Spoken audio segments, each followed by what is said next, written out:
Huh. This isn't exactly my place.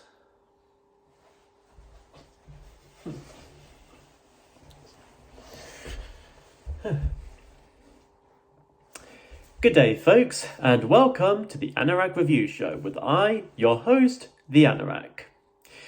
For some time, I've been looking at a few Stranglers albums, some of the classics with No More Heroes and Laugh Fully, and even an obscure gem with Written in Red. But now we have an album that's kind of in between. You see, after Laugh Fully in 1981, the Stranglers would go into a sort of new sound and direction with their music. United Artists distributed their first four albums, from Rattus Norvegicus in 1977 to The Raven in 1979, while Liberty Records, a subsidiary of EMI, distributed The Gospel According to the Men in Black and Laugh Fully, both of which were released in the opposite ends of 81. But from this album onwards to their 10th album called, 10, in 1990, they were signed up by Epic Records. However, in spite of this, reception towards this particular album had been mixed at best, some being open to the new varied sound, while others saw it as playing too safe and even a bit boring. But let's actually find out for ourselves whether this album would manage to hold up, especially after 40 years or so, as we jump into the Stranglers' 1983 album, Feline. The cover is fairly simple and minimalistic. You have the classic Stranglers logo on top, like most of their albums, in that distinct bright red and kind of chalky kind of font, as it's molded into the artwork itself. So, as well as the album title itself, in this sort of sleek kind of semi-gothic font, and the feline itself, what I assume to be a big black panther or black cat or any kind. I also like how the panther itself is embossed, as in it's molded by design on the artwork. Sometimes one of the more common gimmicks in music artwork, such as with the Beatles' White Album. Although, considering the Cat People remake was fairly recent at the time, I wonder if that film had some form of influence on this. Who knows? But for now, on to the music itself. We begin the album with Midnight Summer Dream. And definitely off the get-go, the change in music direction is very clear, starting us off with a mellow yet slightly ominous keyboard melody played by the late Dave Greenfield, for about over a minute or so before some of the other instruments join in. The drums of the also late Jet Black, the bass of Jean-Jacques Bonnel or J.J. Bonnel, and the guitar and distinct voice of Hugh Cornwell. Woke up on a good day and the world was wonderful. Oh, what a day. What a lovely day. A midnight summer dream had me in its spell. A wet midnight summer spell, I'm willing to imagine, if you catch my drift. He dreamt about an old man while sitting and watching the rain all night. He couldn't sleep a wink as all the drops fell.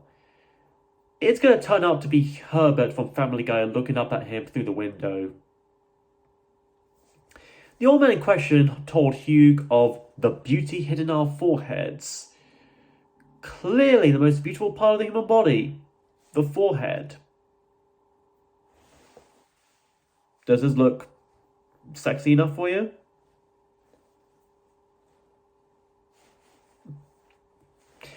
Then at midnight, the old man poured another drink and bent Hugh's ear. Okay, bad touch, mate. Really bad touch.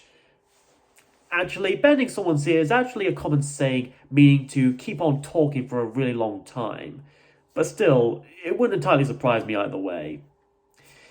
Anyway, the sitting up for well past midnight, Hugh soon woke up in an armchair and the old man had already gone, leaving him there to watch the rain. And he no doubt nicked his wallet as well. Then soon, Hugh says, if at midnight you can't sleep, then he can bend your ear. Because that'll totally put you to sleep, right? After midnight, we'll sit up half the night, or maybe more. We'll sit up for 3/4 of the night. And he'll begin to tell you what it's all for. But mostly it's for bezelments. In some way, this track kind of feels like its next natural step following the title song of La Folie, at least in its somewhat gloomy music and vague half-spoken lyrics. Go check out this song and see if it's not merely a Midsummer Night's Dream. Next is It's a Small World. Yep, it's a small world after all. A world of laughter, a world of tears, a world of hopes, and a world of fears. The ominous yet comforting tone continues here as we hear Hugh's somber guitar along with some whistling synth before he sings about many roads to travel down and how there are many surprises to find, like creepy hitchhikers wanting a free ride or a moose want to do moose stuff with you and everything in between. However, luck would have it where you may end up stumbling into the Valley of the Blind. Would it happen to be next to the Valley of the Birds? I bet it's probably the furthest place from any nearby local Specsavers. Friends will always tell you that fate will rear its ugly head to frighten you, especially with that hideous hairdo. In the first chorus, he warns us to watch out for a surprise, for it's nature's biggest prize. Nature's gonna probably give you the best surprise birthday party, complete with firecracker candles and everything on your cake. And if it comforts you, you could discover it's a small world too, as if you can feel a little bit better just by realizing that there are indeed others who have gone down similar paths and life choices that you might have. In the second verse, Hugh says to read your books and study hard to find the kick that makes you carry on. So don't do drugs, kids. Crack is whack. Instead, do study. That's how you really get a high, man. In the second chorus, he says to look in the backyard. You won't have to look hard. It's someone burying their kid's pet goldfish in your garden. Nah, he actually says it's the crossword's final clue. Not exactly the place I would go to when looking for ways to cheat on the newspaper's crossword game, but okay. Anyway, this song is also where I think Dave's synthesizers do start to shine a bit, including the brief bits after the second and third choruses, where they have a bit of an exotic Spanish vibe to the riff and melody. And by the end, we get a nice, high-pitched melodic and almost otherworldly section before the track fades out altogether. It may not be as hard and punky as some of the classic material from the 70s, but It's a Small World is a small song that could make it big. As long as we don't get little children animatronics to sing it. Afterwards, we have Ships That Pass in the Night. So, the Stranglers made a song about fictional characters being shipped and paired together even though they barely interacted with each other? No, it's actually literally about ships that pass in the night. And even during a high storm out at sea, they sure do break the wind, I tell ya. Moving on. This one is a bit more funky and groovy as we hear JJ's bass line taking center for a bit as Dave's keyboard chords rise and ascend with every bar or so before going out for but a brief moment. Here, Hugh sings that we're waiting for better weather on a ship to pass in the night and solve all of our problems for us. It's always raining hail any time we stepped on that boat. It's really weird. We don't care if it's one-way passage. Keep all of the lanterns burning for the ship.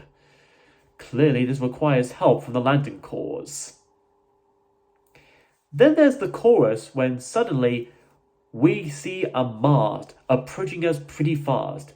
Hope it's not like the last, but it just sails right past. This bit does remind me a bit of the line from Golden Brown.